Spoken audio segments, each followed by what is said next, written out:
Hello, everybody. This is Cathi with Cathi Audiobooks and High Horse Press. And today we meet Ginger, a fiery red mare with a temper to match.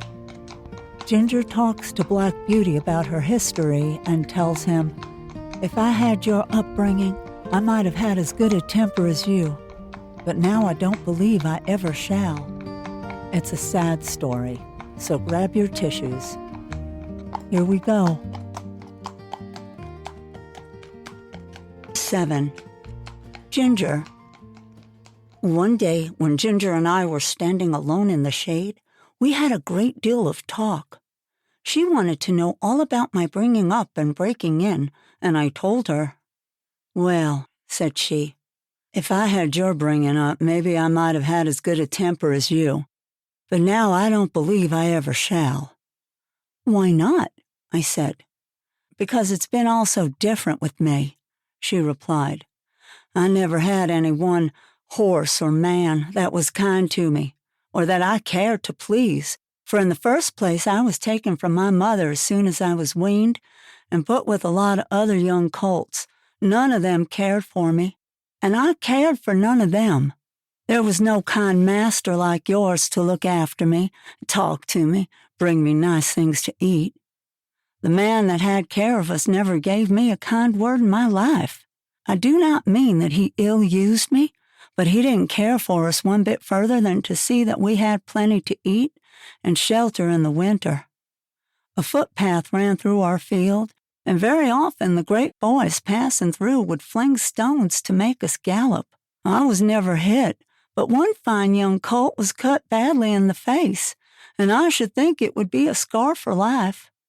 We did not care for them, but of course it made us more wild, and we settled it in our minds that boys were our enemies. We had very good fun in the free meadows, galloping up and down and chasing each other round and round the field, then standing still under the shade of the trees. But when it came to breaking in, that was a bad time for me. Several men came to catch me, and when at last they closed me in at one corner of the field, one caught me by the forelock, another caught me by the nose and held it so tight I could hardly draw my breath. Then another took my underjaw in his hand and wrenched my mouth open, and so, by force, they got on the halter and the bar into my mouth. Then one dragged me along by the halter, another flogging behind, and this was my first experience I had of man's kindness. It was all force. They did not give me a chance to know what they wanted. I was high-bred and had a great deal of spirit, and was very wild, no doubt, and gave them, I dare say, plenty of trouble. But then it was dreadful to be shut up in a stall day after day, instead of having my liberty, and I fretted and pined and wanted to get loose. You know yourself it's bad enough when you have a kind master and plenty of coaxing, but there was nothing of that sort for me. There was one, the old master, Mr. Ryder, who I think could soon have brought me round and could have done anything with me, but he had given up all the hard part of the trade to his son and to another experienced man, and he came at times only to oversee. His son was a strong, tall, bold man. They called him Samson, and he used to boast that he had never found a horse who could throw him.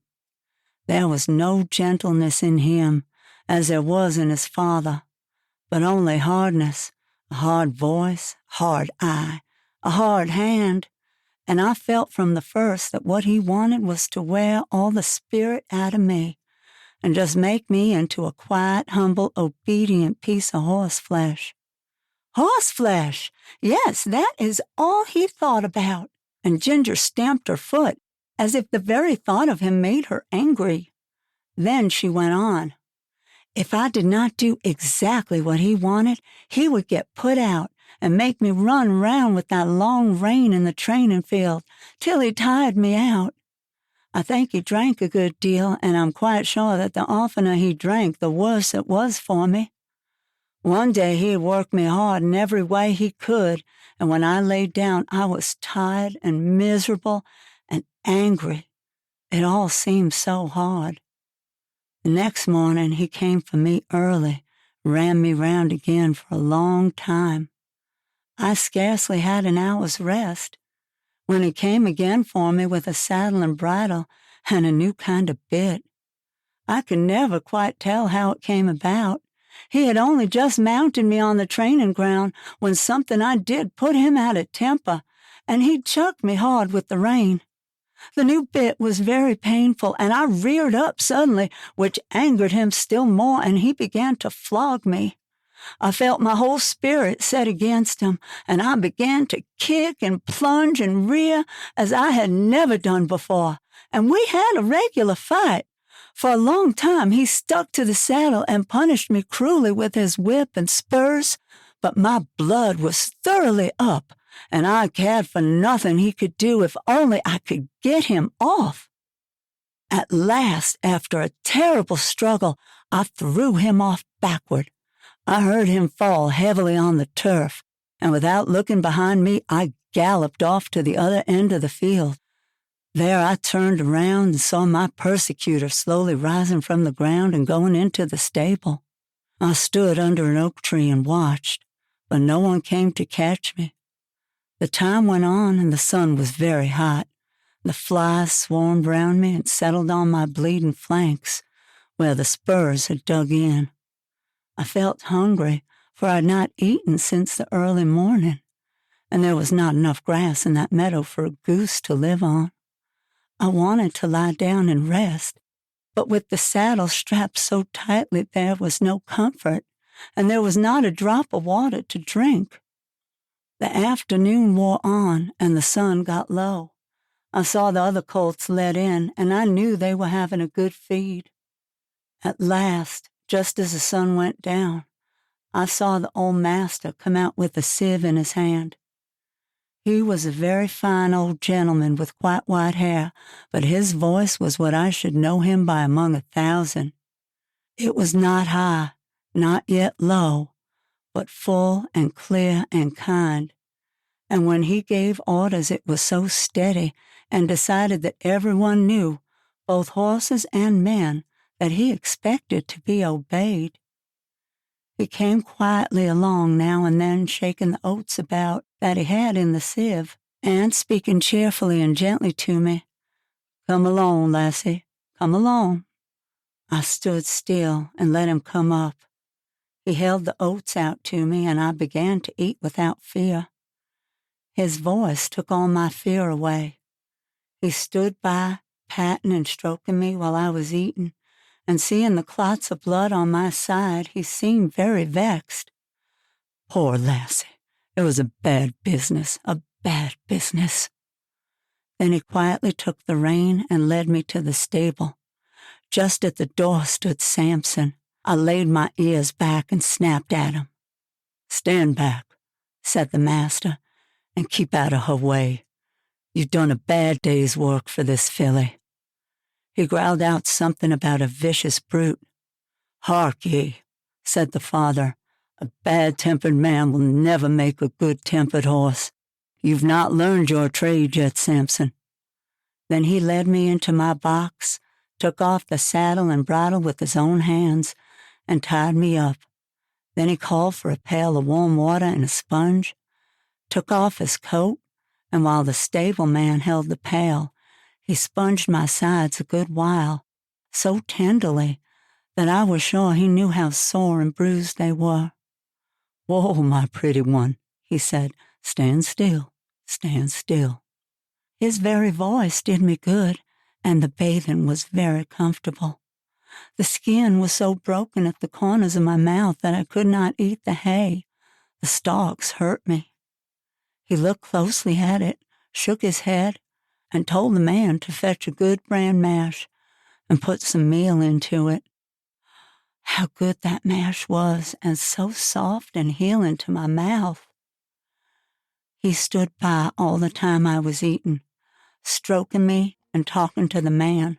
"If a high-mettled creature like this," said he, "can't be broken by fair means, she'll never be good for anything." After that, he often came to see me, and when my mouth was healed, The other breaker, Job they called him, went on training me. He was steady and thoughtful, and I soon learned what he wanted.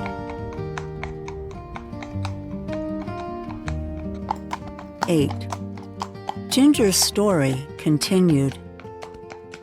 The next time that Ginger and I were together in the paddock, she told me about her first place. After my breaking in, she said, I was bought by a dealer to match another chestnut horse. For some weeks he drove us together, and then we were sold to a fashionable gentleman and was sent up to London. I'd been driven with a check rein by the dealer, and I hated it worse than anything else. But in this place, we were reined far tighter. The coachman and his master thinking we looked more stylish, so. We were often driven about in the park and other fashionable places. You, who never had a check rein on, don't know what it is, but I can tell you it is dreadful. I like to toss my head about and hold it as high as any horse, but fancy now yourself if you tossed your head up high and were obliged to hold it there, and that for hours together, not being able to move it at all except with a jerk still higher, your neck aching till you did not know how to bear it. Besides that, to have 2 bits instead of 1, and mine was a sharp one, it hurt my tongue and my jaw, and the blood from my tongue colored the froth that kept flying from my lips as I chafed and fretted at the bits and rein. It was worst when we had to stand by the hour, waiting for our mistress at some grand party or entertainment. And if I fretted or stamped with impatience, the whip was laid on. It was enough to drive one mad. Did not your master take any thought for you? I said. No, said she. He only cared to have a stylish turnout, as they call it. I think he knew very little about horses. He left that to his coachman, who told him I had an irritable temper, that I had not been well broken to the check rein, but I should soon get used to it. But he was not the man to do it, for when I was in the stable, miserable and angry, instead of being smoothed and quieted by kindness, I got only a surly word or blow. If he had been civil, I would have tried to bear it. I was willing to work, and ready to work hard, too, but to be tormented for nothing but their fancies angered me. What right had they to make me suffer like that? Besides the soreness in my mouth and the pain in my neck, it always made my windpipe feel bad, and if I had stopped there long, I know it would have spoiled my breathing. But I grew more and more restless and irritable. I could not help it, and I began to snap and kick when anyone came to harness me. For this the groom beat me, and one day, as they had just buckled us into the carriage and were straining my head up with that rein, I began to plunge and kick with all my might. I soon broke a lot of harness and kicked myself clear. So that was an end of that place. After this, I was sent to Tattersall's to be sold. Of course, I could not be warranted free from vice, so nothing was said about that. My handsome appearance and good paces soon brought a gentleman to bid for me, and I was bought by another dealer. He tried me in all kinds of ways, and with different bits, and he soon found out what I could not bear.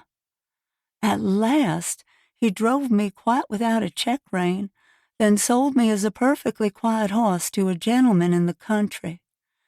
He was a good master, and I was getting on very well, but his old groom left him and a new one came. This man was as hard-tempered and hard-handed as Samson.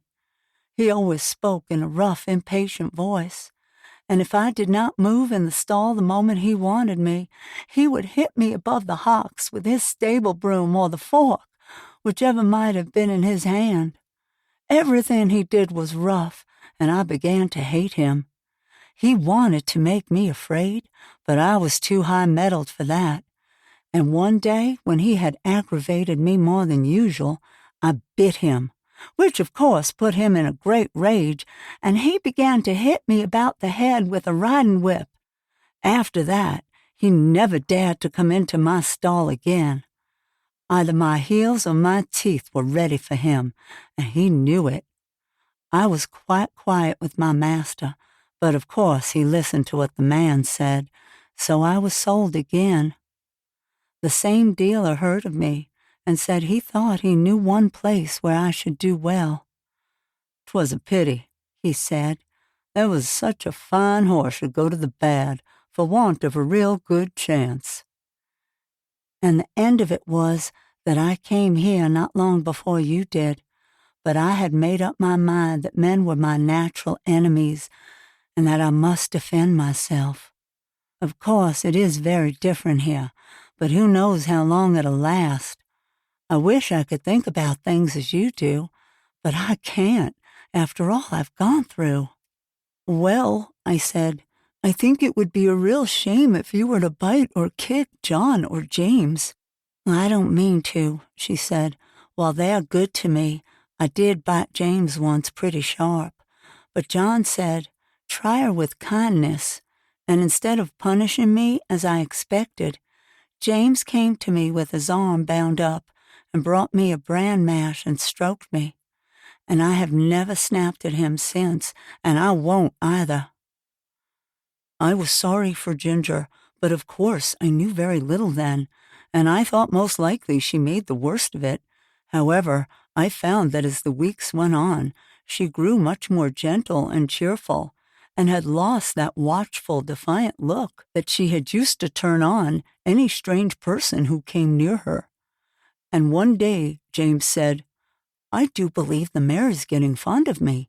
She quite whinnied after me this morning when I'd been rubbing her forehead.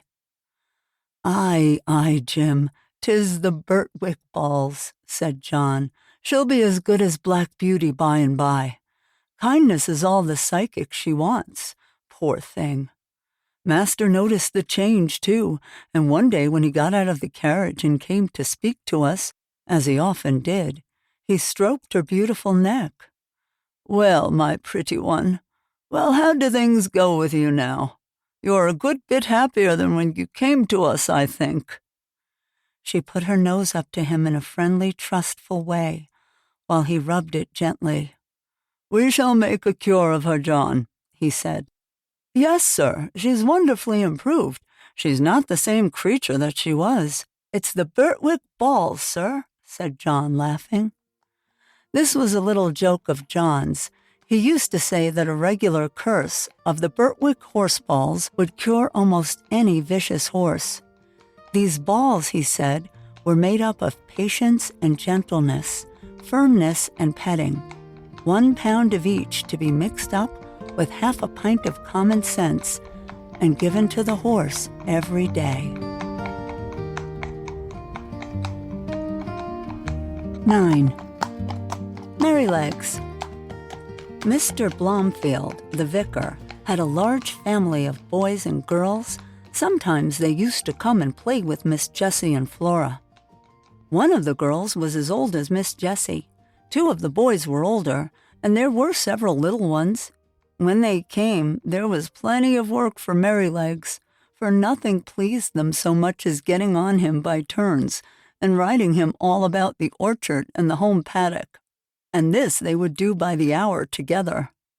One afternoon, he had been out with them a long time, and when James brought him in and put on his halter, he said, There, you rogue, mind how you behave yourself, or we shall get into trouble. What have you been doing, Merrylegs? I asked. Oh, he said, tossing his little head. I have only been giving those young people a lesson.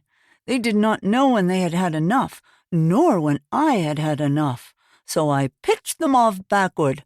That was the only thing they could understand. What? Said I. You threw the children off. I thought you did no better than that. Did you throw Miss Jessie or Miss Flora? He looked very much offended and said, Of course not. I would not do such a thing for the best oats that ever came into the stable. Why, I am as careful of our young ladies as the master could be, And as for the little ones, it is I who teach them to ride. When they seem frightened or a little unsteady on my back, I go as smooth and as quiet as old Pussy when she is after a bird. And when they are all right, I go on again faster. You see, just to use them to it. So don't you trouble yourself preaching to me. I'm the best friend and the best riding master those children have. It is not them, it is the boys. Boys, said he, shaking his mane, are quite different. They must be broken in as we were broken in when we were colts, and just to be taught what's what. The other children had ridden me about for nearly 2 hours, and then the boys thought it was their turn, and so it was, and I was quite agreeable. They rode me by turns, and I galloped them about, and down the fields and all about the orchard for a good hour. They had each cut a great hazel stick for a riding whip and laid it on a little too hard, but I took it in good part, till at last I thought we had enough, so I stopped 2 or 3 times by way of a hint. Boys, you see, think a horse or pony is like a steam engine or a thrashing machine, and can go on as long and as fast as they please. They never think that a pony can get tired or have any feelings, so as the one who was whipping me could not understand, I just rose up on my hind legs and let him slip off behind. That was all. He mounted me again, and I did the same. Then the other boy got up, and as soon as he began to use his stick, I laid him on the grass and so on, till they were able to understand. That was all. They're not bad boys. They don't wish to be cruel. I like them very well, but you see, I had to give them a lesson. When they brought me to James and told him, I think he was very angry to see such big sticks. He said they were only fit for drovers or gypsies, and not for young gentlemen.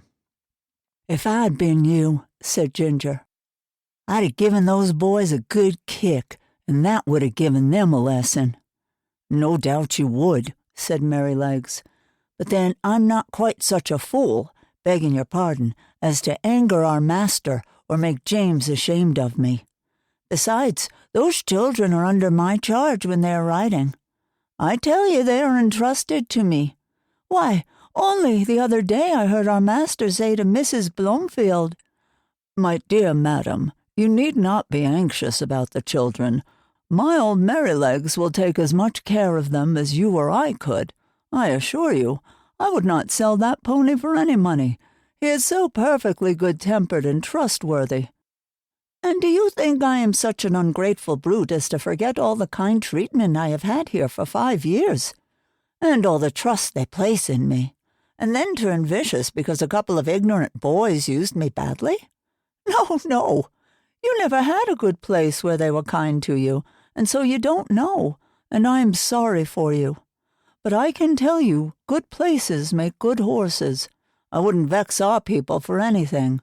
I love them, I do, said Merrylegs, and he gave a long through his nose as he used to do in the morning when he heard James's footstep at the door. Besides, he went on, if I took to kicking, where should I be? Why, sold off in a jiffy, and no character, and I might find myself slaved about under a butcher's boy, or worked to death at some seaside place where no one cared for me, except to find out how fast I could go, or be flogged along in some cart with 3 or 4 great men in it going out for a Sunday spree, as I have often seen in the place I lived in before I came here. No, said he, shaking his head, I hope I shall never come to that.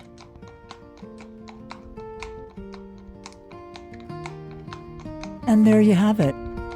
This has been Black Beauty by Anna Sewell, brought to you by High Horse Press and Cathi Audiobooks, where we bring new life to old classics.